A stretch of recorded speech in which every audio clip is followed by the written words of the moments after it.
Hello friends, welcome back to my channel sweet and sour Vansh एनएफएफ। आज मैं सुनाने वाली हूँ मेरे सपनों का राजकुमार का थर्ड पार्ट। आई होप आप लोगों को ये फैन फिक्शन अच्छी लग रही है। विभूषण ने किसी को भी नहीं बताया कि उसे उस इंसान का चेहरा दिख गया है जिसे वो सपनों में देखता है। पहले वो खुद अपने सपनों के बारे में बात किया करता था, अब वो उस बारे में किसी के साथ खुद से बात नहीं करता है।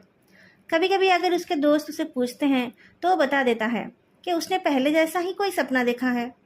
पहले उसके सपनों में वो कहीं फंस जाता था और एक इंसान आकर उसकी मदद किया करता था, पर उसे उस इंसान का चेहरा कभी नहीं दिखता था।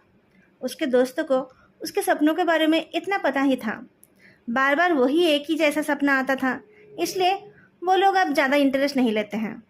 अगर कोई उस आदमी के चेहरे के बारे में पूछता है तब विभूषण थोड़ा झूठ बोल देता है। किसी को भी पता नहीं चला कि लानवांग जी ही वो इंसान है। दिन बीतते गए, लानवांग जी और विभूषण की दोस्ती भी अच्छी चलने लगी। दोनों में से कोई भी एक दूसरे से अपने दिल की बात बताना नहीं चाहता है, क्योंकि दोनों को ही लगता है कि उनका प्यार एक तरफा है और वो हमेशा ही एक तरफा रह जाएगा। दोनों अपने मन की बात बताना नहीं चाहते हैं, क्योंकि वो अपनी दोस्ती को खोना नहीं चाहते हैं। लान येयान और नियमिंग जय अब ऑफिशियली डेट करने लगे हैं। वो दोनों आपस में ही थोड़ा ज़्यादा बिजी रहते हैं, बाकी सब कुछ पहले जैसा ही चल रहा है। मल्टीनेशनल कंपनीज और बड़े स्केल की कंपनीज आमतौर पर थर्ड ईयर और फोर्थ ईयर के स्टूडेंट्स को कुछ सिलेक्शन राउंड्स के जरिए चुनती हैं। विभूषण ने कई सारे इंटरव्यूज दिए और हर बार उसने फर्स्ट राउंड को आसानी से क्लियर कर लिया, लेकिन पता नहीं क्यों वो हमेशा फाइनल राउंड में जाकर फेल हो जाता है। एक दो बार तो वो सेकेंड राउंड में भी फेल हो गया है। नियमिंगजे, लानियन और चिंसू पहले ही सिलेक्ट हो चुके हैं। मेंगयाओ आगे पढ़ना चाहता है, इसलिए उसने कभी किसी जॉब इंटरव्यू में हिस्सा नहीं लिया। 60% से ज़्यादा स्टूडेंट्स ऑलरेडी सिलेक्ट हो चुके हैं। विभूषण आज फिर एक जॉब इंटरव्यू में रिजेक्ट हो गया है। रिजल्ट अनाउंस होते ही वो बिना अपने दोस्तों से मिले अपने रूम लौट आया। रूम में इस वक्त कोई नहीं है। वो तकिए में मुंह छुपाकर बिस्तर में सिमट गया। उसके दोस्तों ने उसे कॉल किया, लेकिन उसने रिसीव नहीं किया। उसने उन लोगों के मैसेजेस को भी नहीं देखा। उसे पता भी नहीं चला कि कितना टाइम गुजर गया। अचानक किसी ने उसकी पीठ पर सॉफ्टली हाथ रखा तो वो और ज़्यादा तकिए में सिमट गया। उक्षया, मेरी तरफ देखो, मुझे तुमसे कुछ ज़रूरी बात करनी है। लानवांग जी की वॉइस सुनाई दी। उसकी वॉइस सुनकर विभूषण को और ज़्यादा शर्म आई। इस बार उसको सच में शर्म आ रही है। शर्म से वो बिस्तर के अंदर चले जाना चाहता है। मैं चुपके चुपके कितने दिनों से इस इंसान को चाहता हूँ, लेकिन मैं उसके लायक हूँ ही नहीं। शायद वो अंदर ही अंदर मुझ पर हंस रहा होगा। मैं एक जॉब तक हासिल नहीं कर सकता और बेशरम की तरह इसके सपने देखता हूँ। मैं एक नाकारा इंसान हूँ। मेरे पेरेंट्स भी मुझसे निराश हो जाएंगे। मैं कुछ अच्छा नहीं कर सकता। मैं बिल्कुल बेकार हूँ। उक्षया, क्या हुआ? तुम ठीक तो हो? उठो, मुझे तुम्हारा चेहरा देखने दो, लानवांग जी ने कहा। मेरे पास दिखाने जैसा चेहरा नहीं है। आज मैं फिर से रिजेक्ट हो गया हूँ, विभूषण ने कहा। अब तक तुम कितने बार फेल हुए हो? लानवांग जी ने पूछा। शायद 7-8 बार। मुझे एग्जैक्टली याद नहीं है, विभूषण ने जवाब दिया। तुम सिर्फ 7-8 बार रिजेक्ट हुए हो और इस तरह बिहेव कर रहे हो? लानवांग जी ने पूछा। विभूषण गुस्से में उठकर बैठ गया और कहने लगा, तुम कहना क्या चाहते हो? क्या तुमने कभी जिंदगी में रिजेक्शन देखा है? नहीं, लेकिन मैं ये मानता हूँ कि जॉब इंटरव्यू में रिजेक्ट होना कोई बुरी बात नहीं है। क्या वो जॉब तुम्हारी ड्रीम जॉब थी? लानवांग जी ने पूछा। नहीं, ऐसा नहीं है, लेकिन सबको जॉब मिल रही है, सिर्फ मुझे अभी तक नहीं मिली। और उस कंपनी का पे स्केल भी अच्छा था, विभूषण ने मुंह बनाते हुए कहा। लेकिन मुझे लगता है कि तुम मुझसे बेहतर डिजर्व करते हो। हो सकता है कि तुम्हें वो जॉब ना मिलने के पीछे कोई और वजह हो सकता है कि कुछ और बेटर तुम्हारा इंतजार कर रहा हो। शायद भगवान ने तुम्हारे लिए कुछ और सोच रखा हो, लानवांग जी ने कहा। पर बात वो नहीं है। बात यह है कि मैं इंटरव्यूज में अच्छा परफॉर्म नहीं करता हूँ, इसलिए मुझे कुछ नहीं मिल रहा है, विभूषण ने पाउट करते हुए कहा। तो तुम अपने आप को बेहतर बनाओ, जॉब इंटरव्यू दो, पर यह सोचना बंद कर दो कि जॉब मिलेगी या नहीं। बस अपना बेस्ट दो। जो जो करना है वो सब करो और खुद पर भरोसा रखो। अगर एक जॉब नहीं मिली तो दूसरी ट्राई करो। और सैलरी टाइम के साथ बढ़ती है। अगर अच्छा काम करोगे तो प्रमोशन भी मिलेगा। कुछ लोग एक सैलरी में ही अटक जाते हैं, जबकि कुछ लोग परफॉर्मेंस के बेसिस पर जल्दी आगे बढ़ते हैं। तुम तो फर्स्ट लर्नर हो, तुम जॉब में ज़रूर अच्छा करोगे, लानवांग जी ने कहा। पर सबसे बड़ा प्रॉब्लम है जॉब मिलना। पहले वो तो मिले, हुई वुक्शान ने कहा। बिल्कुल मिलेगी, लेकिन उसके लिए तुम्हें अपना एंजाइटी कंट्रोल करना पड़ेगा। तुम्हें यह मानना होगा कि तुम बेस्ट हो, लानवांग जी ने कहा। ये कहना आसान है, मैं खुद को बेस्ट कैसे सोच लूँ? मैं तो टोटल फेलियर हूँ, विभूषण ने कहा। अगर मैं कहूँ कि तुम बेस्ट हो तो मानोगे? लानवांग जी ने पूछा। क्या तुम वाकई ऐसा सोचते हो? विभूषण ने लानवांग जी की आंखों में देखा। हाँ, मैं तुम्हारा बहुत रिस्पेक्ट करता हूँ। मुझे लगता है कि तुम दूसरों से कम नहीं बल्कि बेहतर हो, लानवांग जी ने कहा। विभूषण की बोलती बंद हो गई। वो लानवांग जी की तरफ देखता रहा। तभी उसका फ़ोन फिर बजने लगा। लानवांग जी ने कहा, फ़ोन रिसीव करो। लान येयान ने कॉल किया था। उसने बताया कि नेक्स्ट डे एक और रेपुटेड कंपनी आने वाली है। लानवांग जी ने कहा, चलो टेरेस चलते हैं, सनसेट देखते हैं। मुझे पहले मुंह धो लेने दो, विभूषण ने कहा। उसे समझ आ रहा है कि उसके चेहरे की हालत बहुत खराब है। तुम मुंह धोकर चलो, मैं चाय और स्नैक्स लेकर जाता हूँ, लानवांग जी ने कहा। डूबते सूरज की रोशनी में लानवांग जी का चेहरा बहुत सॉफ्ट लग रहा है। विभूषण उसके चेहरे से नजरें हटा ही नहीं पा रहा है। थोड़ी देर पहले उसके मन में जो बुरी फीलिंग्स थी वो भी शाम की ठंडी हवा के साथ उड़ गई। लानवांग जी को उस पर भरोसा करते देख वो भी खुद पर भरोसा करने लगा। ऐसा नहीं कि उसे कुछ आता नहीं है, उसे सब कुछ आता है, उसे बस खुद पर भरोसा नहीं है। लानवांग जी भी बार बार विभूषण के चेहरे को देख रहा है। कोई लड़का इतना क्यूट कैसे हो सकता है? जब उसने तकिए से अपना चेहरा उठाया था तब उसका चेहरा लाल हो रखा था। उसकी हालत देखकर लानवांग जी का मन हो रहा था कि वो उसे कस के अपने सीने से लगा ले और कहे, मैं हूं ना। पर वो ऐसा बोल नहीं सकता। अभी भी विभूषण के होठ थोड़े सूजे हुए हैं। लानवांग जी की नज़र बार बार उस पर ही जा रही है। वो उन प्लम फोटो को टेस्ट करना चाहता है। क्या उन होठों में सिगरेट की स्मेल होगी? विभूषण को सिगरेट निकालते देख लानवांग जी को उस सिगरेट से जलन होने लगी। कितने प्यार से वो उस सिगरेट को होठों से लगा रहा है। काश के वो भी विभूषण के होठों का सिगरेट होता। जलकर खत्म होने से पहले विभूषण उसे बार बार चूमता तो रहता।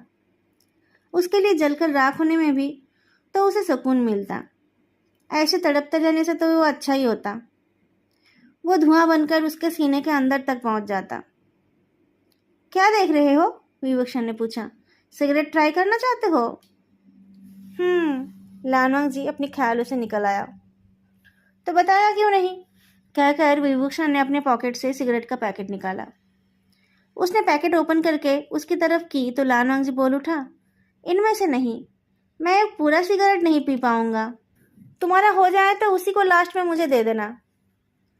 एक पल के लिए कुछ सोचकर विभूषण ने सिगरेट का पैकेट रख दिया और फिर उसने अपने हाथ की सिगरेट को लानवांग जी की तरफ की। अभी नहीं, लास्ट में दे देना, लानवांग जी ने कहा। उसे विभूषण का झूठा सिगरेट ही चाहिए। जिस चीज़ को उसके होंठ छू रहे हैं उसे वो भी अपने होठों से लगा लेगा। अभी लो, लास्ट में क्यों लोगे? विभूषण ने कहा। लानवांग जी ने धीरे से उस सिगरेट को अपनी उंगलियों के बीच लिया और फिर उसे अपने होठों के पास ले गया। उसकी हरकतें देख विभूषण ने उसे इंस्ट्रक्शन दिया। एक पफ लेते ही वो खांसने लगा। विभूषण तुरंत उसके पीठ सहलाने लगा। खांसी रुकने पर लानवांग जी ने एक और पफ ली। वो दोबारा खांसने लगा तो विभूषण ने उसके हाथ से सिगरेट वापस ले ली। फर्स्ट टाइम के लिए बहुत हो गया, कहकर उसने उस सिगरेट को अपने मुंह में ले लिया।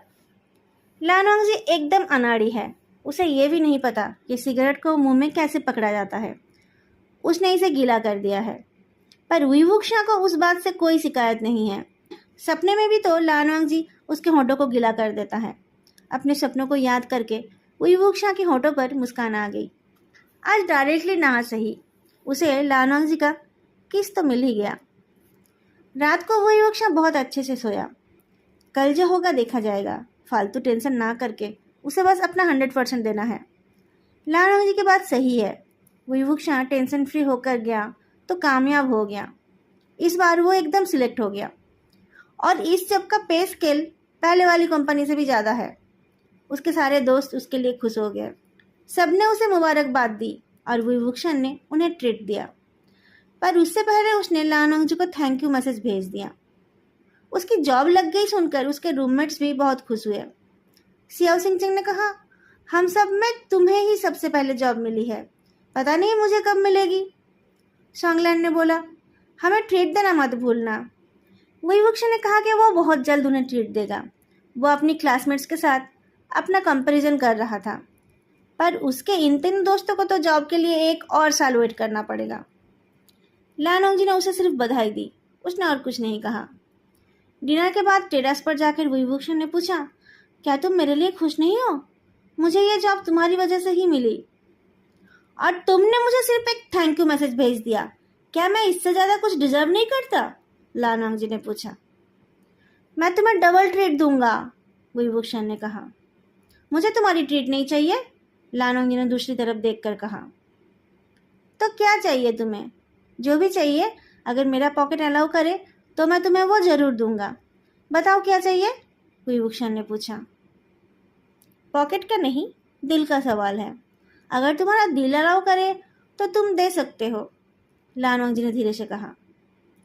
मेरा दिल बहुत बड़ा है, बस बताओ तुम्हें क्या चाहिए, विभूषण ने पूछा। पक्का ना?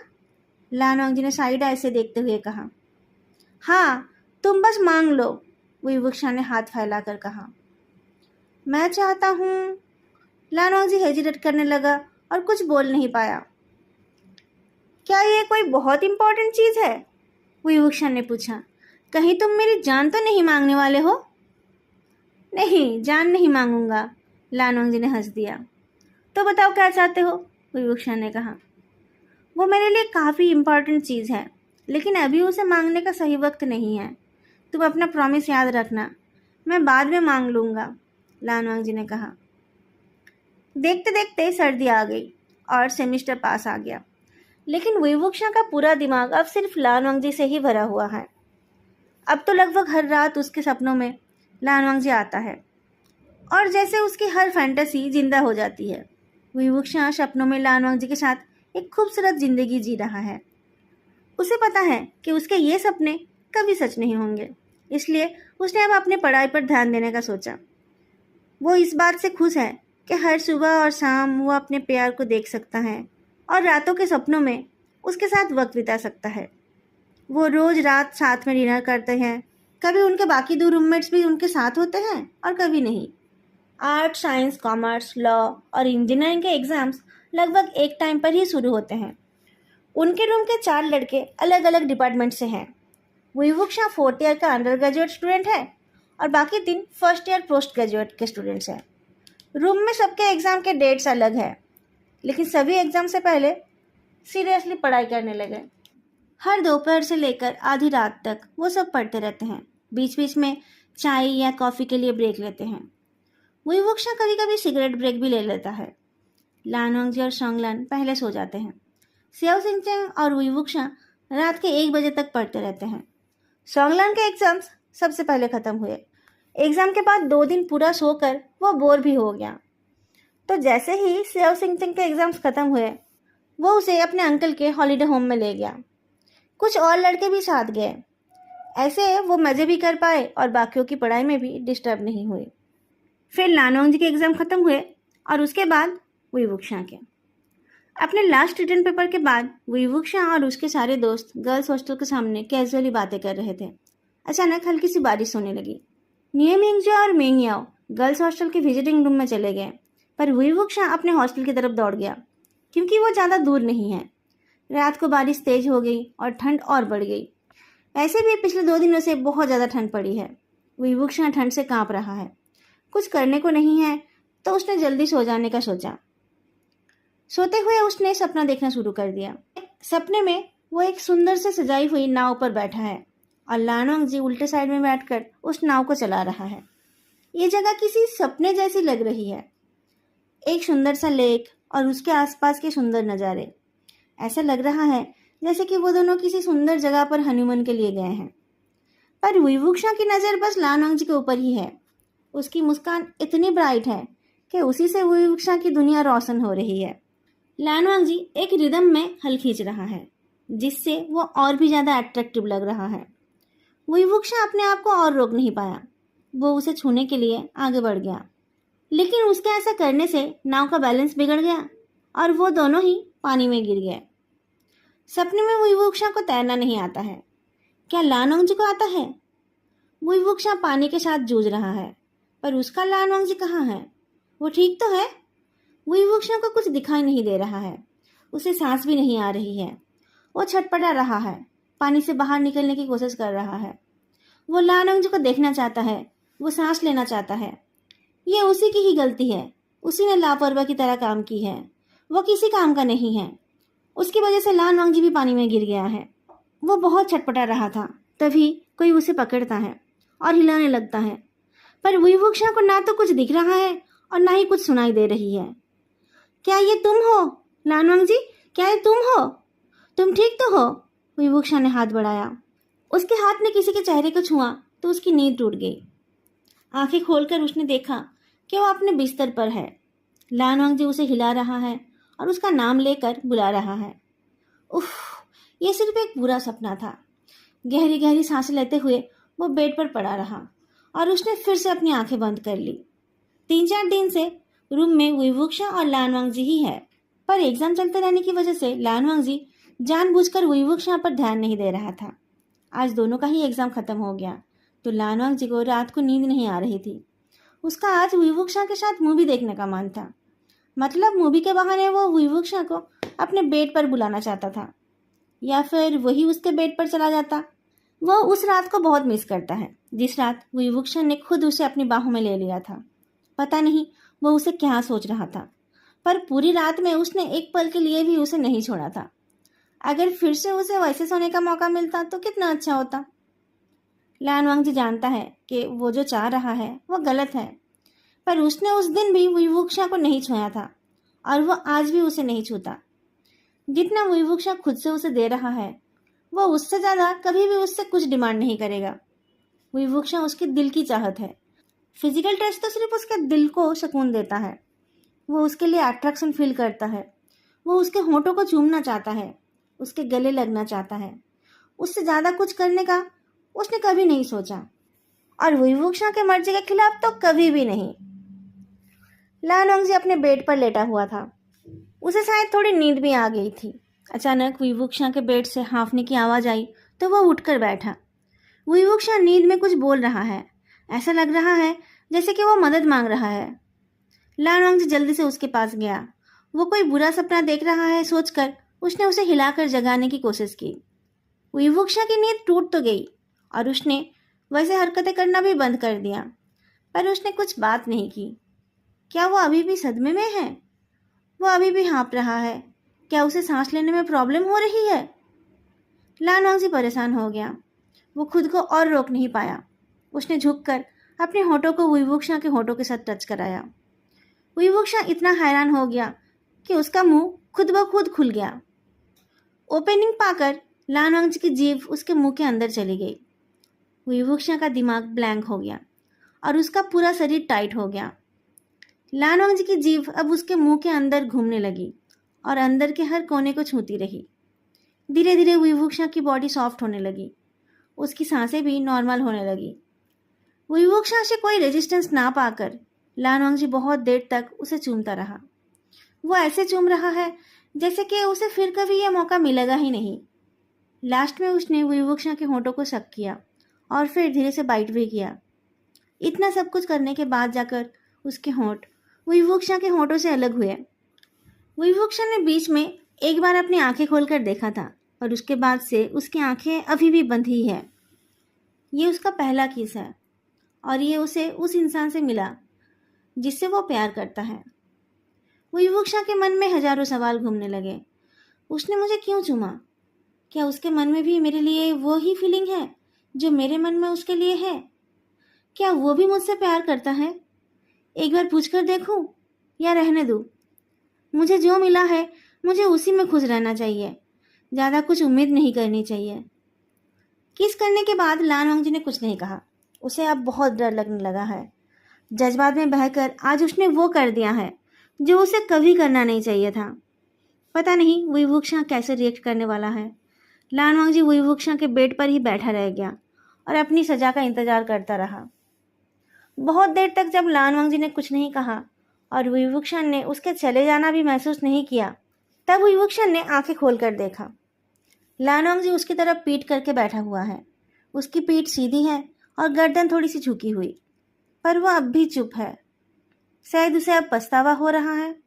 माहौल को हल्का करने के लिए वुईवुक्शा ने कहा, वो एक नाइटमेयर था। सॉरी अगर तुम डर गए तो। क्या देखा सपने में? लान वांगजी ने धीरे से पूछा। मैं पानी में गिर गया था और मुझे तैरना नहीं आता था, वुईवुक्शा ने जवाब दिया। और तुम्हारा ड्रीम मैन वो नहीं था? लान वांगजी ने पूछा। था तो, हमेशा की तरह उसी ने तो मुझे बचाया, वुईवुक्शा ने कहा। लान वांगजी ने आज उसे सपने के बाहर से ही बचाया है। क्या तुम्हारा ड्रीम मैन हैंडसम है? लान वांगजी ने पूछा। वो दुनिया का सबसे हैंडसम इंसान है, वुईवुक्शा ने कहा। लान वांगजी चुप हो गया। उसने कुछ और नहीं कहा तो वुईवुक्शा ने पूछा, क्या हुआ है वांगजी? लान वांगजी धीरे से पीछे मुड़ा और फिर धीमी आवाज में कहा, मुझे तुमसे कुछ कहना है। वुईवुक्शा का दिल जोर से धड़कने लगा। पता नहीं लान वांगजी उससे क्या कहने वाला है। उसने किसी तरीके से अपने आप को शांत रखकर कहा, कहो। मुझे उस इंसान के बारे में बात करनी है, लान वांगजी बोलने लगा। किसके बारे में? वुईवुक्शा ने पूछा। उसे लगा था कि लान वांगजी उस किसके बारे में बात करेगा, लेकिन लान वांगजी तो किसी और के बारे में बात करना चाहता है, जिससे मैं प्यार करता हूँ। आज मैंने उसके साथ अपना फर्स्ट किस एक्सपीरियंस किया। मैंने तुमसे प्रॉमिस किया था ना कि मैं उस बारे में सबसे पहले तुम्हें बताऊंगा, लान वांगजी ने शांत आवाज में कहा। तो ये किस उस किस का डेमो था। वुईवुक्शा को बहुत रोना आया, पर वो ऐसे अपनी कमजोरी दिखा नहीं सकता। उसने मुस्कुराकर कहा, कांग्रेट्स। तो कैसा एक्सपीरियंस था वो? लान वांगजी ने वुईवुक्शा की आंखों में देखा। बहुत ही अमेजिंग एक्सपीरियंस था। उसके होंठ इतने सॉफ्ट है और इतने मीठे। मैं कितने दिनों से उन्हें छूने का इंतजार कर रहा था। अब जब मैंने उन्हें एक बार टेस्ट कर लिया है तो मेरा मन हो रहा है कि मैं हर दिन उन्हें टेस्ट करूं। लेकिन डर लगता है। किस बात का डर? वुईवुक्शा ने पूछा। यही कि वो भी मुझसे प्यार करता है या नहीं, लान वांगजी ने कहा। क्यों नहीं करेगा? तुम हैंडसम हो, ब्रिलियंट हो, कोई भी लड़की तुम्हें पसंद करेगी, वुईवुक्शा ने मुस्कुराकर कहा। लड़की? अगर वो लड़का हुआ तो? क्या कोई लड़का मुझसे प्यार करेगा? लान वांगजी ने पूछा। तो वो एक लड़का है? तुम एक लड़के से प्यार करते हो? वुईवुक्शा ने पूछा। कौन हो सकता है वो? क्या वो चैंगपिंग है? दोनों एक साथ बहुत अच्छे तो लगते हैं। क्या तुम गे लोगों से नफरत करते हो? लान वांगजी ने पूछा। नहीं, मैं किसी से भी नफरत नहीं करता, वुईवुक्शा ने गर्दन हिला दिया। मुझसे भी नहीं? लान वांगजी ने पूछा। तुमसे मैं क्यों नफरत करूंगा? वुईवुक्शा ने पूछा। उसने फिर अपनी नजरें झुका ली और अपने मन में बोलने लगा, मैं तुमसे प्यार करता हूँ बेवकूफ़, नफरत नहीं। लेकिन तुम मुझसे प्यार नहीं करते हो ना? कोई बात नहीं, मैं हमेशा यही दुआ करूँगा कि तुम्हें तुम्हारा प्यार मिल जाए। उक्शिया, क्या तुम मुझे पसंद करते हो? लान वांगजी की वॉइस कांप उठी। पसंद करता हूँ तो, वुईवुक्शा ने कहा। लान वांगजी ने अचानक वुईवुक्शा का हाथ पकड़ लिया, पर वह कुछ बोल नहीं पाया। वुईवुक्शा ने कहा, घबराओ मत वांगजी, मैं तुम्हारे साथ हूँ। तुम्हें उस इंसान को पाने में मैं तुम्हारी मदद करूँगा। अगर मैं कहूँ कि मैं तुमसे प्यार करता हूँ तो क्या तुम मुझसे नफरत करोगे? मुझसे दोस्ती तोड़ दोगे? तुम मुझसे प्यार ना भी करो तो चलेगा, मैं फिर कभी तुम्हारे साथ ये सब नहीं करूँगा। बस तुम मुझसे दोस्ती मत तोड़ना, लान वांगजी ने कहा। वुईवुक्शा का दिल अब इतने जोर से धड़कने लगा कि उसके सीने में दर्द होने लगा। उसने कहा, तो जिसे तुम प्यार करते हो वो तुम हो? लान वांगजी ने उसकी बात को पूरी की। मैं हूँ? वो माय गॉड, वांगजी मुझसे प्यार करता है। क्या मैं फिर से सपना देख रहा हूँ या फिर ये सच्चाई है? वुक्शा ने अब तक जिन आंसुओं को रोक कर रखा था वो अब बेकाबू हो गए। उसकी आंखों से आंसू गिरने लगे। उसे रोते देख लान वांगजी की आंखों में दर्द झलक उठा। वो उठकर खड़ा होने लगा। वुक्शा ने उसका हाथ पकड़ लिया। कहाँ जा रहे हो? सॉरी उक्शिया, प्लीज तुम मुझसे नफरत मत करना, लान वांगजी ने रिक्वेस्ट किया। वुक्शा ने उसे खींचकर पास बिठाया और फिर उसके चेहरे को अपने हाथों में ले लिया। लान वांगजी ने अपनी आंखें बंद कर ली। वांगजी, मेरी तरफ देखो, वुक्शिया ने कहा। देखो, मैं तुम्हारे लायक नहीं हूँ। तुम इतने इंटेलिजेंट हो, इतने हैंडसम हो। मैं तुम्हारे सामने क्या हूँ? तुम भला मुझे क्यों चाहते हो? वुक्शिया, मुझे तसल्ली देने की ज़रूरत नहीं है। मुझे तुम्हारी बात समझ आ गई है। जाओ, अब सो जाओ, लान वांगजी ने कहा। आज रात तुम मेरे बेड में सो जाओ ना, आज बहुत ठंड है, वुक्शा ने लान वांगजी को गले लगाकर कहा। ऐसा मत करो वुक्शिया, लान वांगजी ने कहा। अभी तो तुमने कहा कि तुम मुझसे प्यार करते हो, क्या अब तुम्हारा प्यार खत्म हो गया? वुक्शा ने पूछा। मेरा प्यार इतना सस्ता नहीं है। मैं सिर्फ इसलिए तुम्हारे पास नहीं सोना चाहता क्योंकि मुझे डर लग रहा है, कहीं मैं अपने आप को रोक नहीं पाया तो तुम मुझसे नफरत करोगे, लान वांगजी ने कहा। मैं तुम्हारा नफरत सह नहीं पाऊंगा। पर मैं सोच रहा था कि तुम मेरे पास रहोगे तो मैं तुम्हें और ज़्यादा प्यार करूंगा, वुक्शा ने कहा। क्या कहा तुमने? लान वांगजी ने पूछा। वुक्शा ने और कुछ नहीं कहा। उसने बस लान वांगजी के होंठों को चूम लिया और फिर उसके होंठों को अपनी जीभ से खोलकर उसके मुंह के अंदर को एक्सप्लोर करना शुरू कर दिया। लान वांगजी ने उसकी कमर पकड़ ली और उसे अपने पास खींच लिया। वुक्शा जैसे एक पल में किसी अलग ही दुनिया में पहुंच गया। उसकी लोअर बॉडी अब उसके कंट्रोल से बाहर हो गई। पर तभी लान वांगजी ने उसे रोका। वुक्शा रुक कर उसकी तरफ देखने लगा। उसका दिल घबरा उठा। क्या मैं ठीक से किस नहीं कर पाया? क्या वो मुझसे डिसअपॉइंटेड है? अभी गूगल करूं हाउ टू किस वुक्शा, लान वांगजी ने कहा। वुक्शा ने अपना दिल थाम लिया। क्या वो ये तो नहीं बोलने वाला है कि ये सब एक प्रैंक था? तुम्हारे सपनों का राजकुमार, अगर उससे तुम्हारी मुलाकात हो जाए तो क्या तुम मुझे छोड़ दोगे? लान वांगजी ने पूछा। उसकी ज़रूरत नहीं पड़ेगी, मैं उससे मिल चुका हूँ, वुक्शा ने कहा। ओह, कौन है वो? लान वांगजी ने पूछा। फिर उसने कहा, नहीं, कौन है बताने की ज़रूरत नहीं है, पर क्या तुम्हें वो पसंद नहीं आया? पसंद आया है, बहुत पसंद आया है, वुक्शा ने मुस्कुराकर कहा। तो? लान वांगजी ने पूछा। तो क्या? उसने कहा कि उसको भी मैं अच्छा लगता हूँ, वुक्शा ने लान वांगजी की टी शर्ट को पकड़कर अपनी तरफ खींचते हुए कहा। तो फिर तुम? लान वांगजी को समझ नहीं आया कि वो कैसे पूछेगा। उसके चेहरे को देखकर वुक्शा ने हंस दिया और फिर उसे गले लगाते हुए कहा, वो तो तुम ही हो जो मेरे सपनों में आता है और मुझे तड़पाता रहता है। आज मेरी तड़प खत्म हो गई। वो मैं हूँ? लान वांगजी ने पूछा। तुम सच तो बोल रहे हो ना? तुम्हें मुझ पर भरोसा नहीं है? वुक्शा ने पूछा। भरोसा है, लान वांगजी ने कहा, पर तुम्हें यह कब पता चला?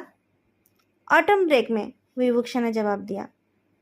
वुक्शा, तुम मुझे सच में प्यार करते हो ना? कहीं ये सिर्फ सपनों की वजह से तो नहीं? लान वांगजी ने पूछा। लान वांगजी, मेरे प्यारे लान वांगजी, मुझे तुमसे पहले से ही प्यार था। सपने में तुम्हारे चेहरे को देखने से पहले ही मैंने तुम्हें अपना दिल दे दिया था, वुक्शा ने कहा। लान वांगजी ने उसे टाइटली हग कर लिया और उसकी गर्दन पर किस किया और फिर उसके कान में कहा, आज रात मैं तुम्हारे साथ ही सोऊंगा।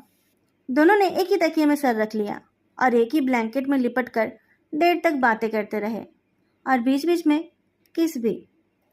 कुछ दिनों में लान येयान का बर्थडे आ गया।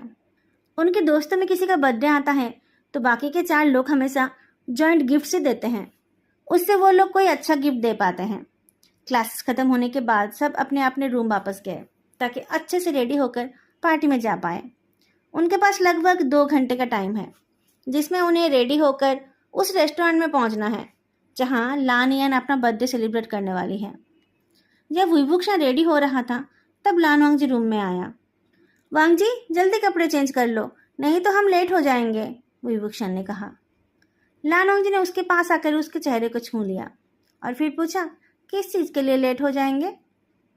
वो काम कहीं का, क्या तुम्हें याद नहीं है कि आज तुम्हारी बहन का बर्थडे है? वुक्शा ने पूछा। मैं कुछ नहीं भूला, पर लगता है कि तुम कुछ भूल गए हो, लानवांग जी ने कहा। मैं नहीं भूला हूँ, कहकर विवुक्षा ने लानवांग जी के होठों पर किस किया।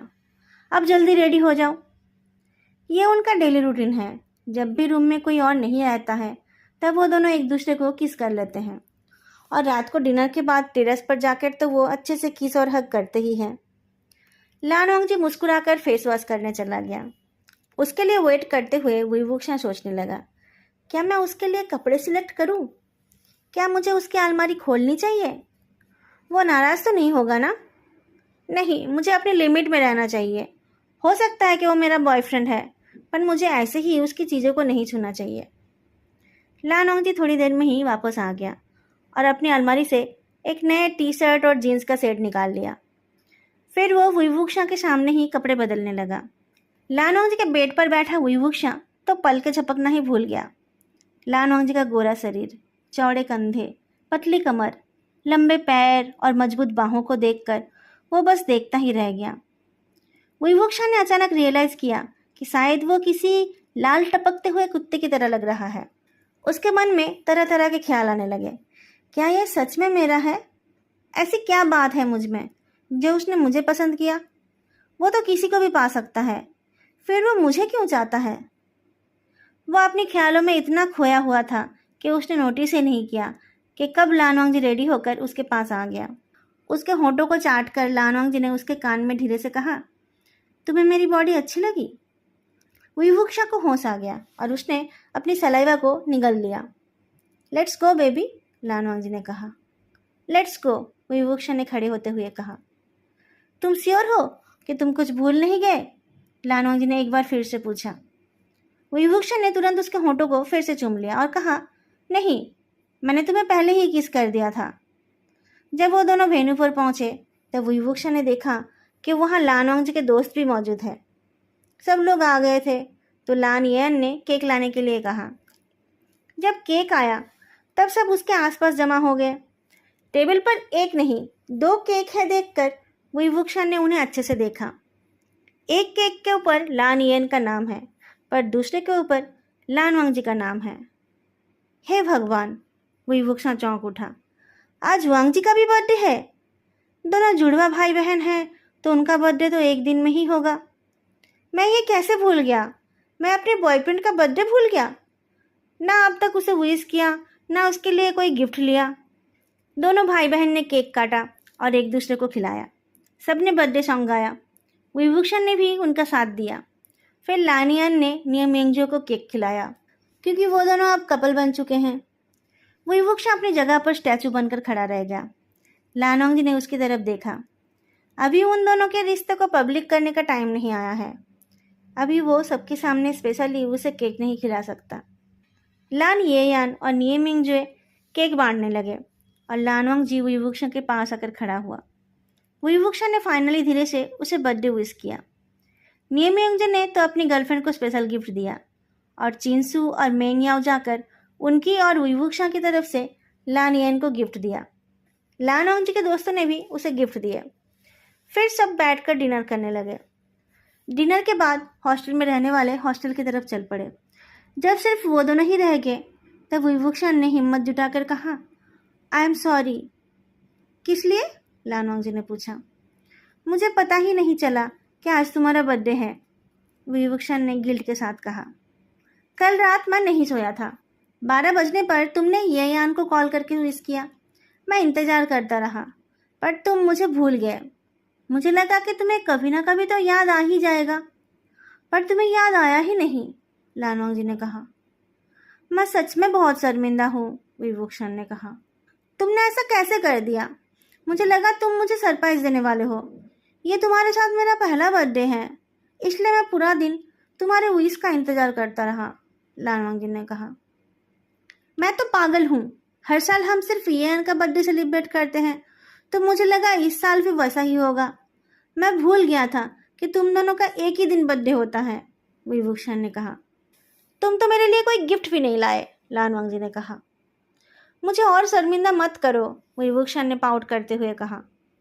तुम्हें मुझे कॉम्पेंसेट करना पड़ेगा, लानोंग जी ने कहा। करूँगा, बताओ कैसे करना है, क्या चाहिए तुम्हें? विभूषण ने पूछा। मैं तुम्हें चाहता हूँ, लान वांगजी ने कहा। मुझे? मैं तो तुम्हारा ही हूँ, वही वुक्शा ने कहा। मुझे पता है, इसीलिए मैं तुम्हें पूरी तरह से पाना चाहता हूँ, लान वांगजी ने कहा। वही वुक्शा की आंखें बड़ी बड़ी हो गई। क्या कह रहा है ये? क्या उसे वो चाहिए? क्या वो मेरे साथ वो सब करना चाहता है? बेबी, ऐसे मत देखो, मैं मजाक कर रहा था। मैं भी इंतजार कर लूँगा। जब तुम रेडी हो जाओगे तब हम वो सब करेंगे, लान वांगजी ने मुस्कुरा कर कहा। तुम रेडी हो? विभूषण ने पूछा। सिर्फ मैं जानता हूँ कि हर सुबह तुम्हें छूने से मैं खुद को कैसे रोक पाता हूँ। तुम्हें सिर्फ दूर से देखकर ही मैं जी लेता हूँ। उसने थोड़ा रुक कर पूछा, क्या तुम फ्यूचर में मेरे साथ रहोगे? फ्यूचर? विभूषण ने चौंक कर देखा। उसने कभी इस बारे में नहीं सोचा। वो सोचना चाहता भी नहीं है। पता नहीं लान वांगजी उसे कितने दिनों तक पसंद करेगा, और कुछ महीने बाद तो उसे हॉस्टल छोड़कर इस शहर से दूर जाना है। उसकी जॉब जहाँ लगी है वो बी सिटी इस एस सिटी से बहुत दूर है। क्या तब भी लान वांगजी उसे ऐसे ही चाहता रहेगा? उसने धीरे से कहा, कुछ महीने बाद मुझे बी सिटी जाना है। मैं वहाँ के किसी यूनिवर्सिटी में पीएचडी या जॉब के लिए अप्लाई कर सकता हूँ, या तुम यहाँ ट्रांसफ़र ले सकते हो। कम से कम हम इतने पास तो रहे कि वीकेंड में मैं तुम्हारे पास जा सकूँ या फिर तुम मेरे पास आ सको, लान वांगजी ने कहा। विभूषण कुछ बोल नहीं पाया। लान वांगजी उससे इतना प्यार दिखाता रहता है पर वो कुछ कह ही नहीं पाता है। पर हकीकत यह है कि वो लान वांगजी से एक पल के लिए भी दूर होना नहीं चाहता है। जब वो दोनों रूम में पहुंचे तब सियाओ सिंह ने पूछा, तुम दोनों कहाँ गए थे? लान वांगजी ने मुस्कुराकर कहा, आज मेरी ट्विन सिस्टर का बर्थडे था। वो वुक्शा की फ्रेंड है ना, हम उसी के सेलिब्रेशन में गए थे। वही वुक्शा मुंह बनाकर वॉशरूम चला गया। वो नहीं चाहता है कि कोई उस पर हंसे। तुम्हारी ट्विन सिस्टर का बर्थडे आज है, तो तुम्हारा कब है? कल, सोंगलन ने पूछा। क्या तुम दोनों आधी रात को पैदा हुए थे, इसलिए तुम दोनों का बर्थडे अलग डेट्स पर है? सियाओ सिंह ने पूछा।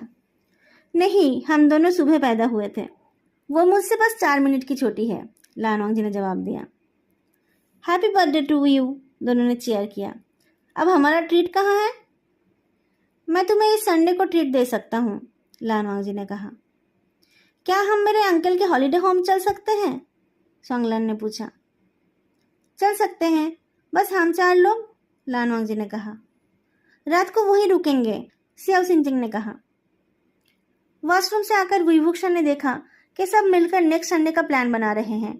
लान वांगजी ने उससे कुछ पूछा भी नहीं। विभूषण ने एक पल के लिए मुंह बना लिया, पर वो तो लान वांगजी के साथ कहीं भी जाने के लिए तैयार है।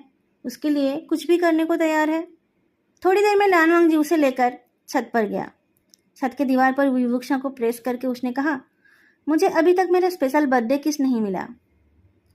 विभूषण को तो वो देना ही है, और उसे ये भी पता है कि आज लान वांगजी आसानी से सेटिस्फाई नहीं होने वाला है। जैसा कि उसने सोचा था, लान वांगजी बहुत देर तक उसे किस करता रहा, और साथ ही उसके हाथ विभूषण के टी शर्ट के अंदर उसके चेस्ट पर और पीठ पर घूमते रहे। दोस्तों, आज का ये पार्ट मैं यहीं पर ख़त्म करती हूँ। आई होप आप लोगों को ये अच्छा लगा है। फिर मिलेंगे अगली वीडियो में। तब तक के लिए बाय।